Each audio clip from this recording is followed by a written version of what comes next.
Welcome to the Endocrine Matters podcast. This podcast episode is sponsored by Complete Medicine and Hey Healthy.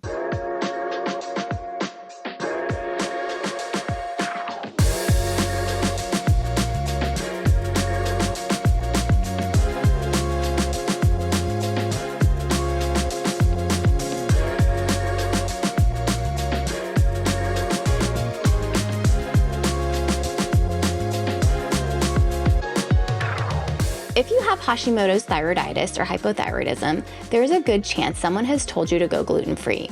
Maybe it was in a Facebook group, maybe it was a book about healing your thyroid naturally, maybe it was a practitioner who told you gluten was attacking your thyroid. And I want to address this directly today because it is one of the most common pieces of dietary advice circulating in the thyroid world. And the evidence behind it is a lot more nuanced than most people realize. The short version, gluten does not cause hypothyroidism. And for most people with Hashimoto's or thyroid disease, a gluten-free diet is not necessary. But, and this is an important but, there is a real and meaningful connection between thyroid autoimmunity and celiac disease that every person with Hashimoto's should know about. Those are two very different statements, and today we're going to unpack both of them. I'm Dr. Thangudu, and this is Endocrine Matters. Let's start with a quick grounding in what Hashimoto's thyroiditis actually is, because I think understanding this mechanism helps make sense of everything that follows. Hashimoto's is an autoimmune disease. That means the immune system, which is supposed to protect you from foreign invaders like viruses, mistakenly identifies the thyroid gland as a target and begins attacking it. Over time, this immune-mediated destruction damages the thyroid tissue, reducing its ability to produce thyroid hormone. That's what eventually leads to hypothyroidism. The hallmarks of Hashimoto's are elevated thyroid antibodies, specifically anti-thyroid peroxidase antibodies, which are present in most patients with Hashimoto's, and a characteristic appearance on thyroid ultrasound. Hashimoto's is the most common autoimmune disease worldwide and the leading cause of hypothyroidism in countries where iodine is sufficient. It affects women roughly 10 times more often than men. People with Hashimoto's are also more likely to develop other autoimmune conditions, type 1 diabetes, rheumatoid arthritis, Sjogren's syndrome, Addison's disease, and celiac disease. That overlap is real, and it's meaningful, and it's the actual origin of the gluten-thyroid conversation. Not because gluten causes Hashimoto's, but because the two conditions share genetic roots. So let's talk about what the science actually shows. There is a well-established association between celiac disease and autoimmune thyroid disorders, including Hashimoto's. Studies show that people with celiac disease have roughly 3 times higher odds of developing thyroid disease compared to the general population. And within that, the association with Hashimoto's specifically is striking. It is the most common autoimmune condition found in celiac patients, occurring in about 24% of them compared to around 10% of the general population. Going the other direction, about 5 to 7% of people with autoimmune thyroid disease test positive for celiac disease antibodies, and between 10 and 30% have thyroid antibodies. These two conditions travel together more often than chance would predict. Why? The answer is genetics. Both celiac disease and autoimmune thyroid disease are strongly associated with specific human immune system gene variants called HLA-DQ2 and HLA-DQ8. These are inherited patterns of how your immune system is wired. If you carry these variants, your immune system is predisposed to losing tolerance, meaning it is more likely to start reacting to things it should not. In celiac disease, that reaction is to gluten. In Hashimoto's, it's to thyroid tissue. The same underlying genetic vulnerability can set the stage for both. This is a crucial distinction. The connection between these two diseases is not that gluten causes thyroid autoimmunity. It is that the same genetic predisposition can independently increase your risk for both. They share a common root, not a cause and effect relationship. This is also why current guidelines recommend that people with autoimmune thyroid disease get screened for celiac disease and vice versa. Not because one causes the other, but because having one meaningfully raises the probability of having the other.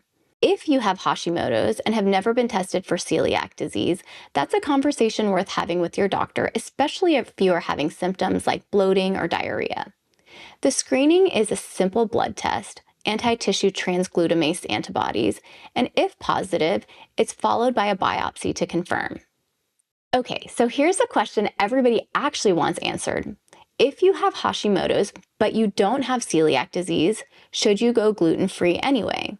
The honest answer is the evidence does not support it as a routine recommendation. And I think it's worth walking through why this idea took hold and why the science hasn't kept up with the hype. The original research that sparked the gluten-thyroid connection was done in patients who had both celiac disease and thyroid disease. Some of those studies showed that going gluten-free reduced thyroid antibody levels and helped normalize thyroid function. That makes biological sense. When someone with celiac disease stops eating gluten, gut inflammation resolves, the intestinal lining heals, and nutrient absorption improves. Better absorption of levothyroxine, better absorption of nutrients that support thyroid function. The benefit was real, but it was specific to people who actually had celiac disease.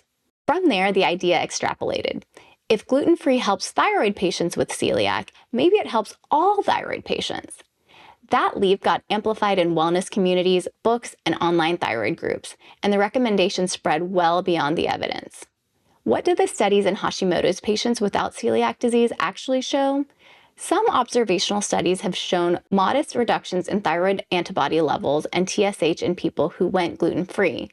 But the effect sizes are small, the studies are short, and a recent Mendelian randomization study, which is a more rigorous way of testing causal relationships, really found no protective effect of gluten-free diet on autoimmune thyroid disease. The best available evidence does not support recommending gluten-free diet to all patients with autoimmune thyroid disease.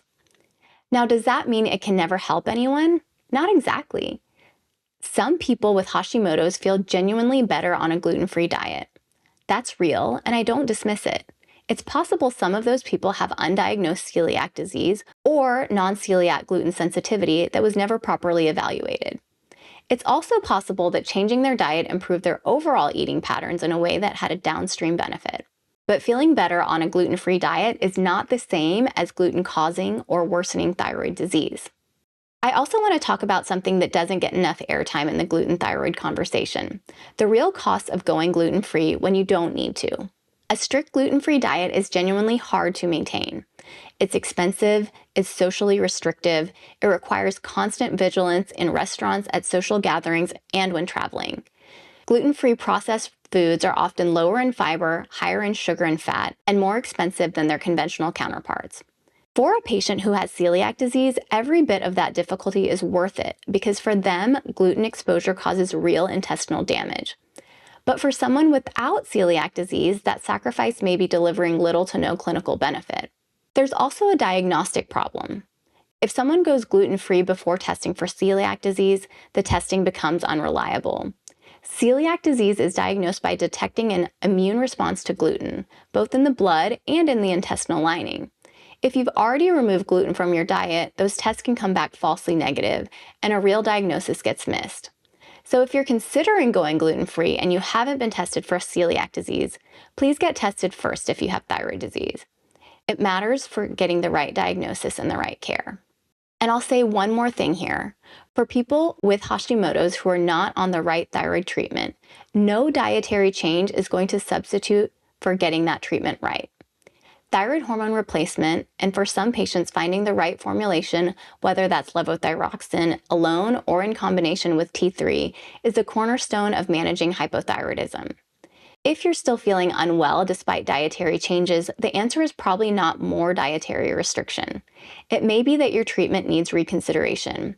We've talked about nuanced thyroid treatment, including the use of T3 and liothyronine, in our episode with Dr. Ruchi Gaba, endocrinologist at Baylor College of Medicine.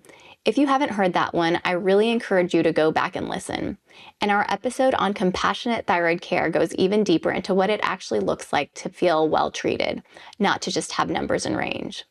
So let me give you some clear, actionable guidance to take away from this episode.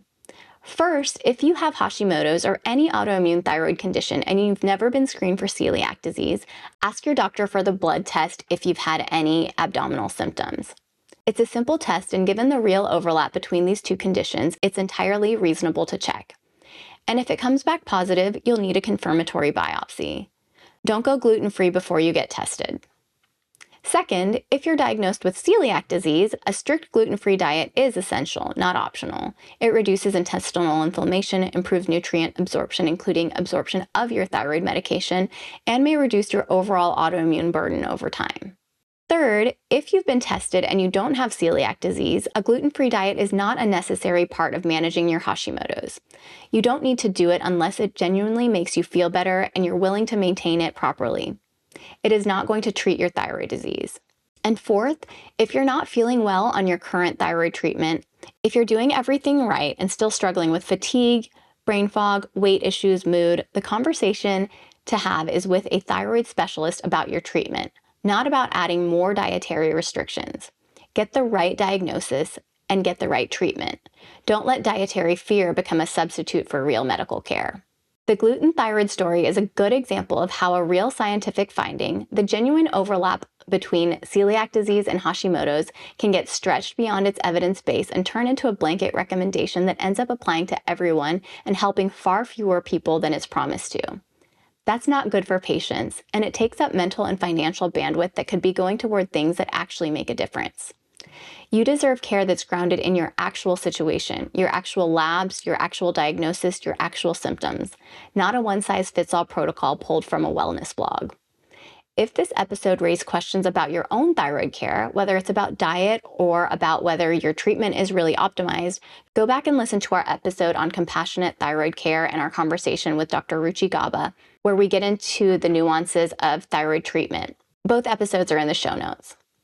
I'm Dr. Thangudu. Thanks for being here. Share this with someone who's been told their thyroid needs them to give up gluten. They might appreciate hearing the full picture.